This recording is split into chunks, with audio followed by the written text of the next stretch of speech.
Bom dia, caros amigos. É uma honra poder participar desse evento.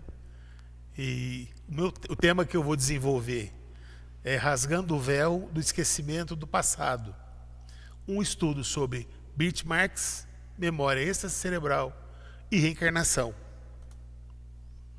O objetivo geral dessa pesquisa é perscrutar a imersão de fenômenos de birthmarks e memória extracerebral que ocorreu no século XX, na América, Ásia, África e em outras partes do nosso planeta, chamando a atenção de pesquisadores como Ian Stevenson, Emendra Banerjee e Hernani Guimarães Andrade, fazendo uma analogia às mesas girantes que chamaram a atenção dos eruditos no século XIX.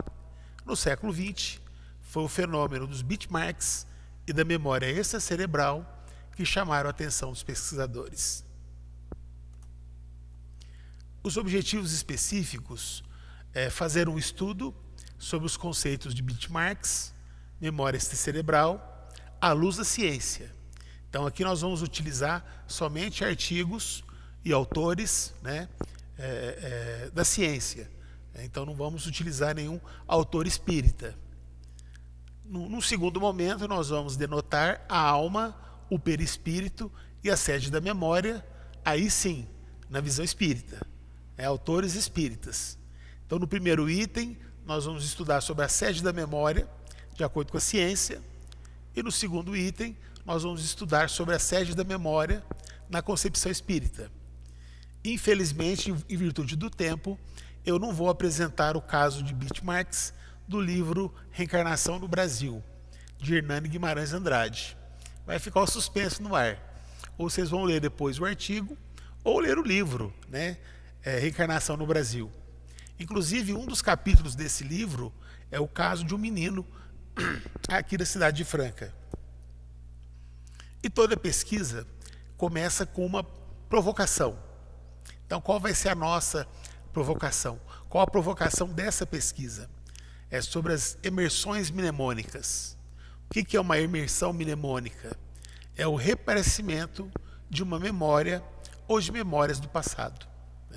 No caso especificamente, são memórias de uma reencarnação anterior ou de outra personalidade da criança. Então a pergunta é: as imersões mnemônicas e os birthmarks, um fenômeno do século XX, um fato novo, posterior aos estudos de Allan Kardec, ao rasgar o véu do esquecimento do passado, eles podem contradizer o pensamento de Kardec? Essa é a provocação. É essa pergunta que vamos tentar responder. Então, os fenômenos conhecidos como birthmarks são casos de criança de idade entre 3 e 6 anos que apresentam marcas congênitas, que são marcas de nascença, ou que se manifesta de um modo natural na criança, e que recordavam espontaneamente como que aconteceu a formação dessas marcas numa suposta vida anterior, quase sempre ligadas a traumas ou ferimentos, e que causavam, que eram causadas nessa vida anterior, inclusive causando a sua morte. E também a memória extracerebral, ou seja, essas crianças apresentavam essas imersões mnemônicas de origem reencarnatória. Isto é, as memórias de sua presumida vida pregressa, elas vinham à tona. Então é isso que vamos estudar. E por que rasgando o véu do esquecimento do passado? Porque nós encontramos na codificação espírita, em vários livros, Allan Kardec e os espíritos superiores explicando por que é importante o esquecimento do passado. Esse assunto que já foi debatido aqui por outros pesquisadores, Então, Kardec ele explica que em alguns casos seria um fardo insuportável para a pessoa, né, ter o conhecimento do passado. Então, na obra de Kardec, nós vamos ver que o passado, né, não interessa na vida atual. E eu vou falar só de 3 pesquisadores que estudaram o fenômeno dos birthmarks e da memória extracerebral. O primeiro deles é o professor Dr. Ian Stevenson. Ele é canadense, morava nos Estados Unidos, professor na Universidade de Virgínia. Ele não é espírita, não fez nenhuma pesquisa religiosa. A pesquisa dele é científica e ele catalogou 2.600 casos de birthmarks e memória extracerebral e estudou mais de 600 casos, viajando pela África, Ásia, né? Ele veio até o Brasil, ele foi para a Índia, para o Líbano, Turquia, etc. E o mais importante é o que Ian Stevenson, ele criou uma metodologia para estudar esses fenômenos, né? E também publicou mais de 200 artigos em periódicos científicos. Ian Stevenson é considerado a maior autoridade internacional sobre esse assunto. E o livro dele, 20 casos sugestivos de reencarnação, é a principal obra dele dentro dessa temática. Então veja, nós temos aqui um professor dos Estados Unidos que viajou o mundo sendo patrocinado para fazer uma pesquisa sobre os birthmarks e reencarnação. Outro também estudioso desse assunto é o professor indiano Hemendra Banerjee. Banerjee foi diretor do departamento de parapsicologia da Universidade de Rajasthan, na Índia. E ele era pesquisador, PhD, escritor, catalogou mais de 3.000 casos, tendo estudado aproximadamente 1.100 casos. Não é pouca coisa. Então, muitas crianças apresentavam esses fenômenos, né, no século XX. E ele estudou vários casos na Índia e viajou também para diversos países do Oriente e também para o Ocidente. Ele foi para os Estados Unidos, ele veio ao Brasil, se encontrou com Chico Xavier e também viajou pelo Sri Lanka, Turquia, entre outros países. A principal obra dele é o livro Vida Pretérita e Futura, principal obra dele sobre esse assunto. E o brasileiro, o professor espírita Hernani Guimarães Andrade, que foi professor visitante na Universidade John Kennedy, na Argentina. Ele é conhecido internacionalmente pelas suas pesquisas sobre psicobiofísica, reencarnação, poltergeist, campo biomagnético, transcomunicação instrumental e demais fenômenos paranormais, né? E o livro dele, o principal livro dele sobre reencarnação, é o livro Reencarnação do Brasil, que inclusive eu selecionei um caso desse livro que ilustra tudo o que nós estamos falando aqui.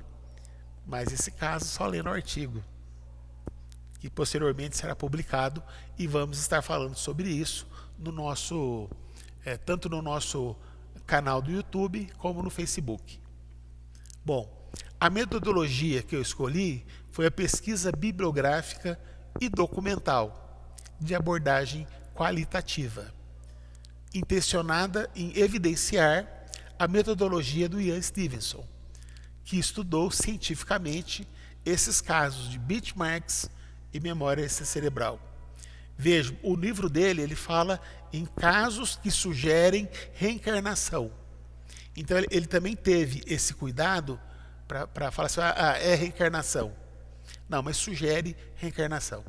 É os casos, muitos casos que ele estudou.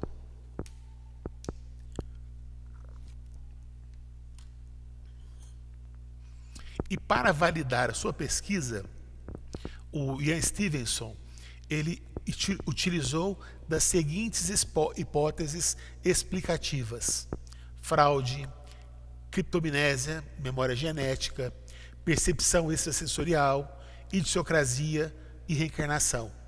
Ou seja, ele criou uma metodologia para mostrar se era fraude ou não, se era uma criptomnésia ou não, se era fruto de memória genética ou não, né? E assim por diante. E muitos desses casos, ele chegava à conclusão que eles sugeriam reencarnação. Isso é um dado muito importante para o século XX, né? Sobretudo para os estudos do espiritismo, da reencarnação dentro do enfoque espírita.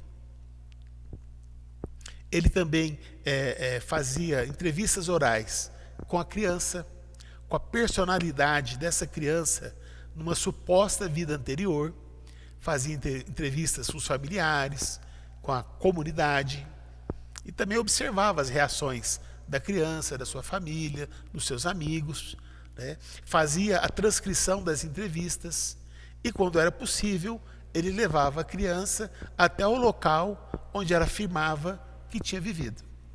E aí os relatos são muito interessantes dessas crianças.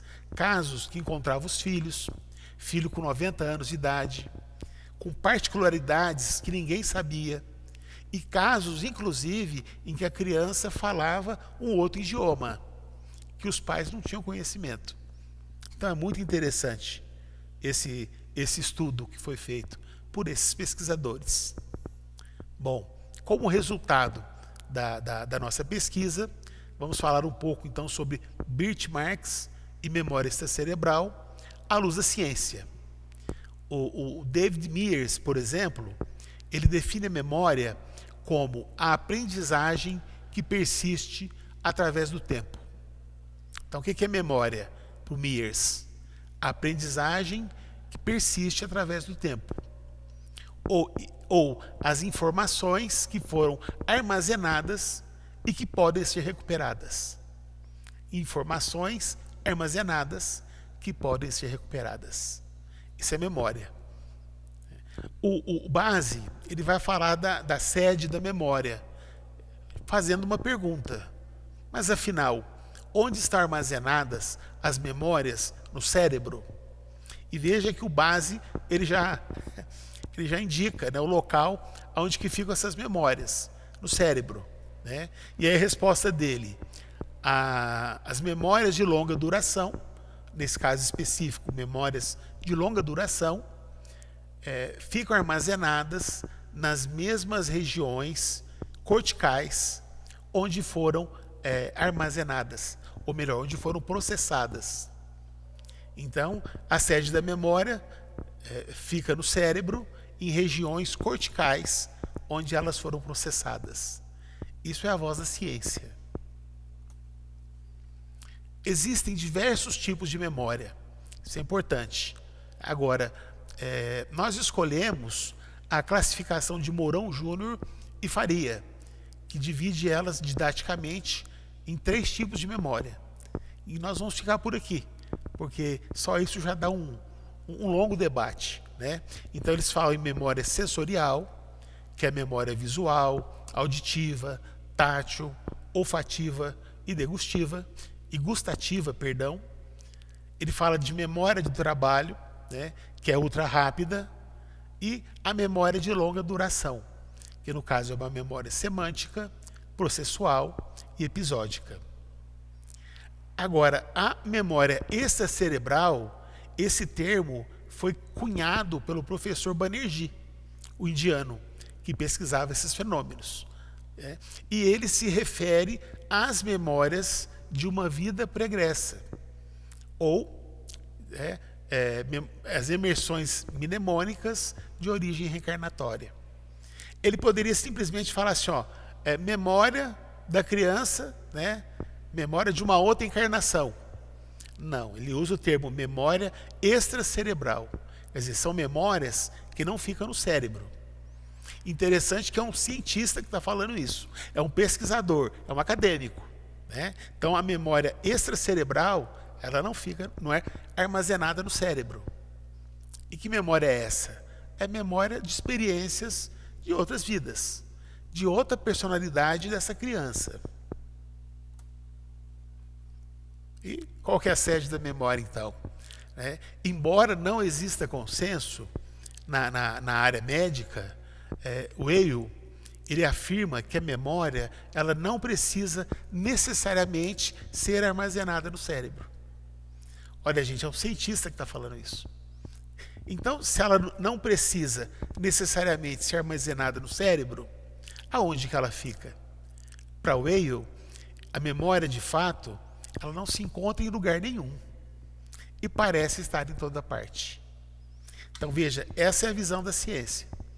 Alguns cientistas vão dizer que ela fica armazenada no cérebro, nas regiões corticais onde foram processadas, e outros vão dizer que a memória não fica necessariamente armazenada no cérebro e que ela fica em lugar nenhum ou em toda parte.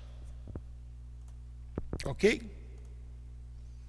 O Hernando Guimarães Andrade, o livro que ele escreveu, Reencarnação no Brasil, ele escreveu esse livro de uma maneira científica. Então, apesar dele ser espírita, ele escreveu um livro de pesquisa científica. Por isso que nós estamos colocando o conceito dele de birthmarks.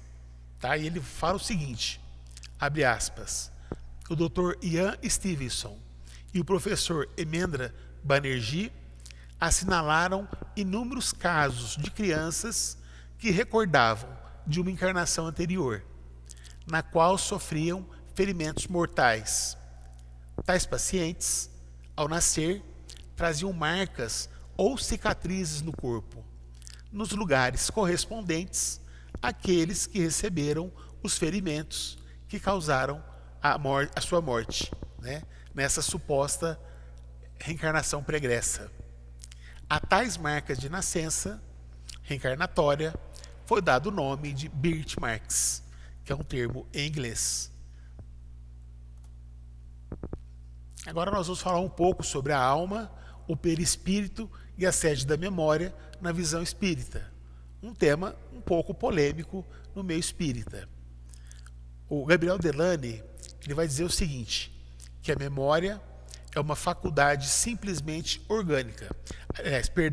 A memória não é uma faculdade simplesmente orgânica, ligada ao cérebro. Então, Gabriel Delany vai dizer o seguinte, a memória não fica armazenada no cérebro. Então, na onde que ela fica? Segundo o Gabriel Delany, ela reside em uma parte indestrutível que nós espíritas chamamos de perispírito. Então, para o Gabriel Delany, a memória fica armazenada no perispírito.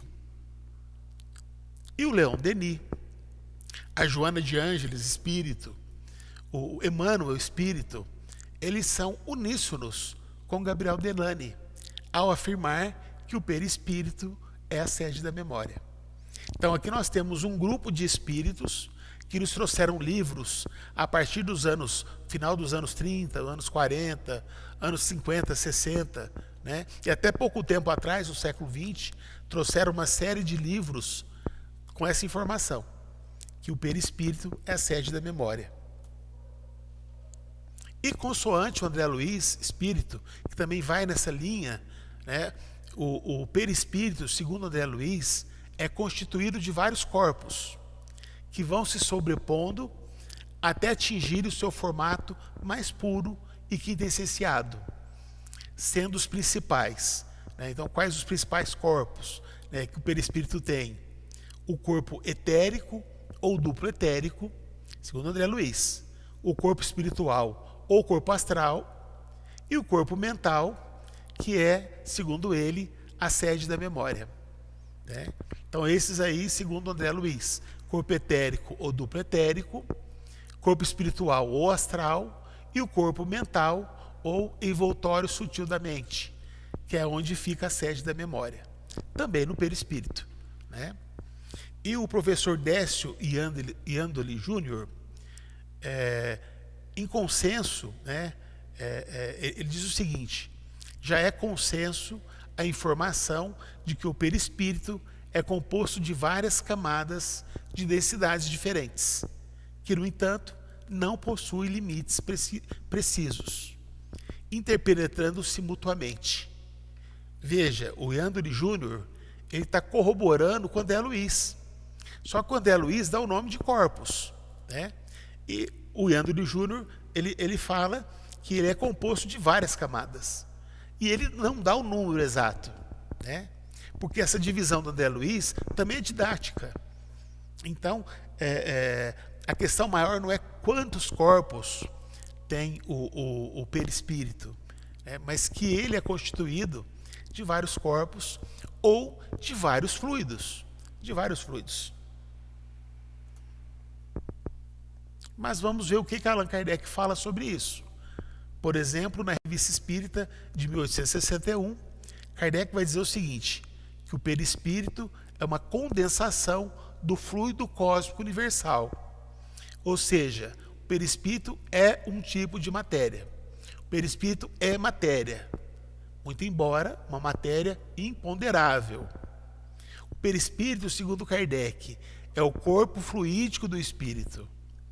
E, geralmente, ele conserva a feição da sua última encarnação.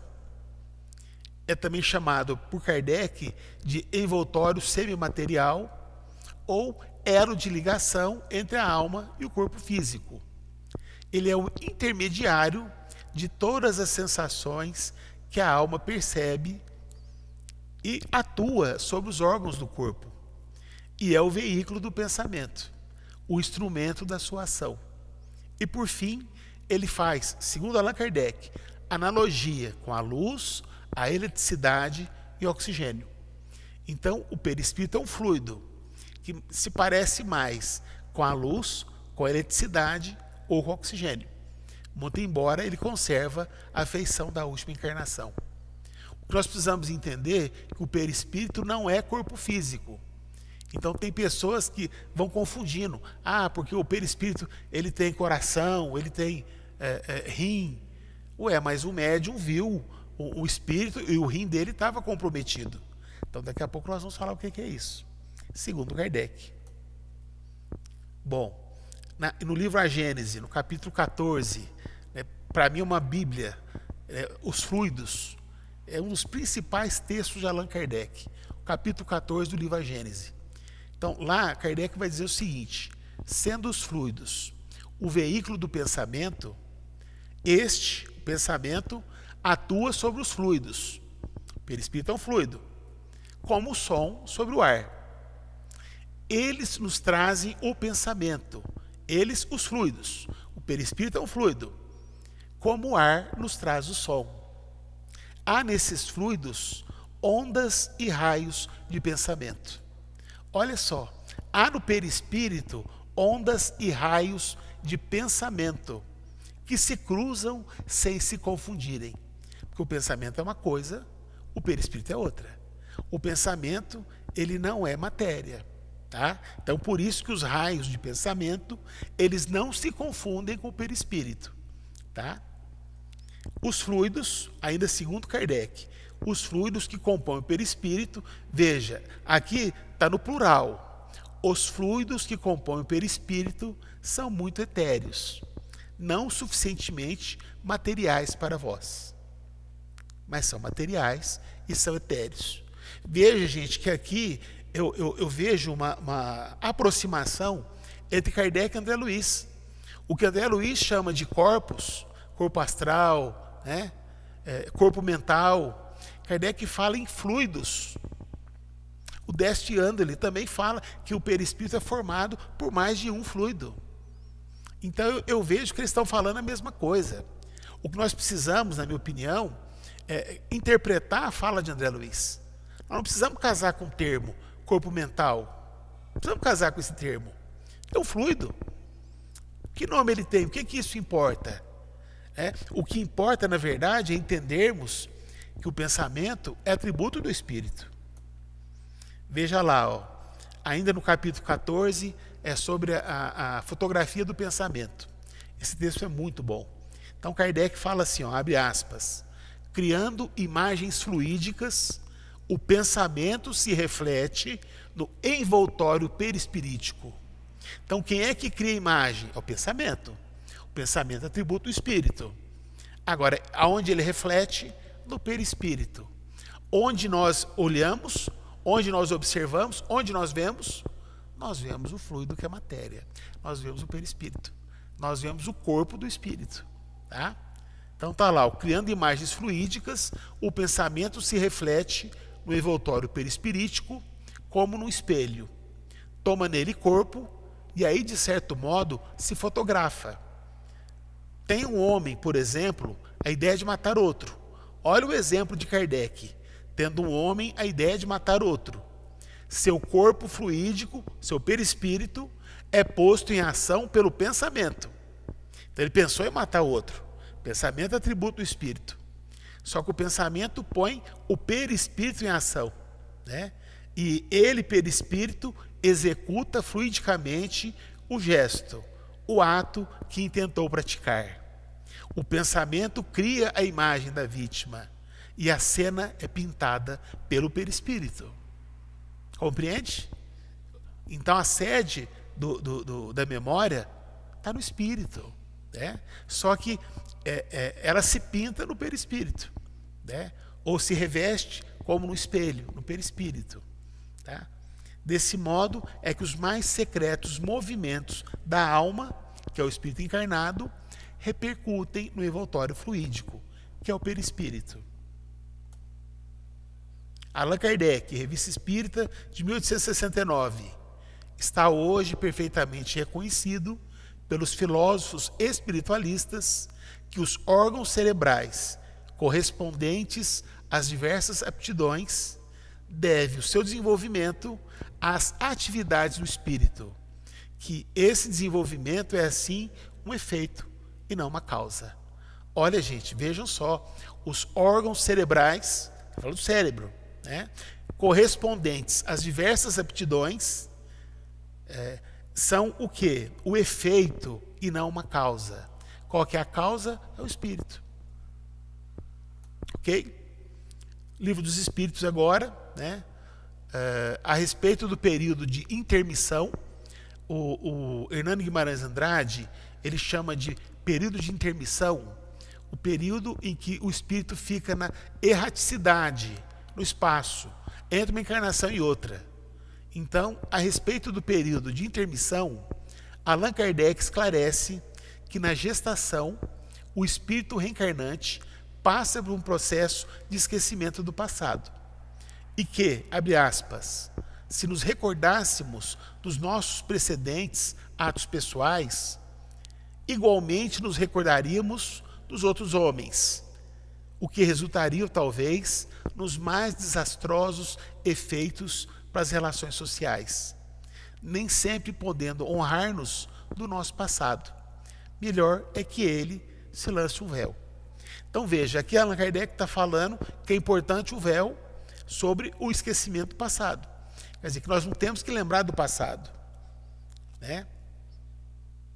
E diferentemente de Kardec, o que nos diz o Hernando Guimarães Andrade?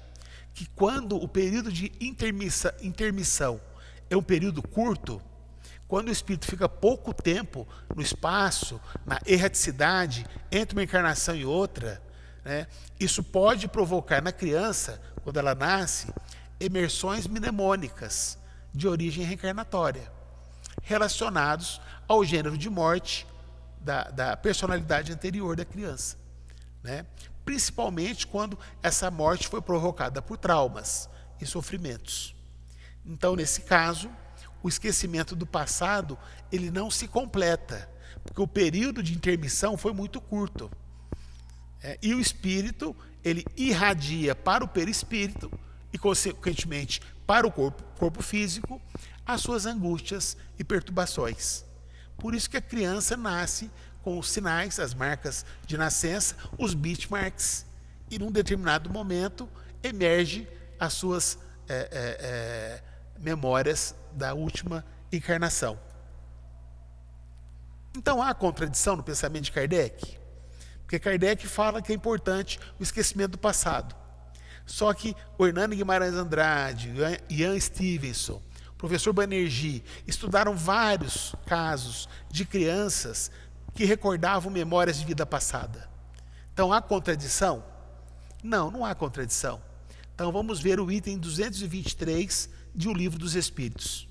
Pergunta: a alma reencarna logo depois de haver separado do corpo? É isso que Kardec pergunta. Se a alma, se ela reencarna logo depois, quer dizer, o sujeito lá morreu, logo depois ele já reencarna? Essa é a pergunta de Kardec. E os espíritos assim respondem: algumas vezes reencarna imediatamente, porém, de ordinário, só o faz depois de intervalos mais ou menos longos.